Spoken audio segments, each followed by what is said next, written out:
Rocky നമുക്ക് ഇറക്കി വിടാൻ വരാ. എടി ചേച്ചി നീ പറയേണ്ട താമസമല്ലേ ഉള്ളൂ, വാ നമുക്ക് തുറന്നു വിടാന്നുള്ള മട്ടിലായിരുന്നു നമ്മുടെ റോക്കി കുട്ടൻ. അങ്ങനെ നമ്മുടെ കൈരളിക്കുട്ടികളാണോ ഗിരിരാജൻ കുട്ടികളാണോ ഒരു പിടുത്തമില്ലാത്ത 3 പേരെ ഇറക്കി വിടുവാണ് കേട്ടോ. ചേച്ചി വൈകിട്ട് 4 മണി കഴിഞ്ഞാൽ നമുക്ക് കോഴികൾ ഇറക്കി വിടേണ്ടെന്നുള്ള മട്ടിൽ റോക്കി ഓടുവാണ് കേട്ടോ നമ്മുടെ കോഴിക്കൂട്ടിൻ്റെ അടുത്തേക്ക്. അടുത്ത് വന്നപ്പോഴത്തേക്ക് ആൾക്കാരെല്ലാം ഇങ്ങനെ പരക്കം വാങ്ങി നോക്കിക്കൊണ്ടിരിക്കുക, സമയമായി ഇറക്കി വിടും തീറ്റ തരും എന്നൊക്കെ പറഞ്ഞ് നോക്കിക്കൊണ്ട് നിൽക്കുകയാണ് കേട്ടോ.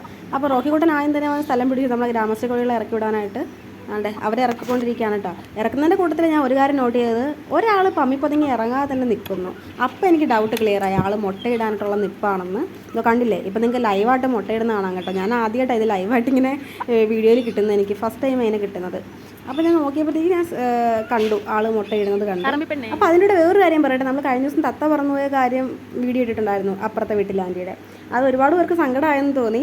അതുകൊണ്ടാണ് ഞാൻ പറയുന്നത്, എനിക്ക് പേഴ്സണലി തത്തേനെ ഒന്നും വളർത്തുന്നതിന് ഒരു താല്പര്യമില്ലാത്ത ആളാണ്. കാരണം അതുങ്ങൾക്ക് പറന്ന് നടക്കാൻ ആഗ്രഹിക്കുന്ന ജീവികളാണത് അല്ലേ, പക്ഷികളാണ്. അപ്പോൾ അവർ പറന്ന് തന്നെ നടക്കട്ടെ എന്നാണ് എൻ്റെ ആൻറ്റിക്ക് ഭയങ്കര സങ്കടമായിരുന്നു. അതുകൊണ്ടാണ് ആൻറ്റി തത്ത താഴെ വന്നത്. ഞാൻ തത്തമ്മയെ പിടിക്കേണ്ട ആൻറ്റി, അതങ്ങ് പറന്ന് പൊക്കോട്ടെ എന്ന് എനിക്ക് പറയാൻ പറ്റില്ലല്ലോ ആൻറ്റിയോട്.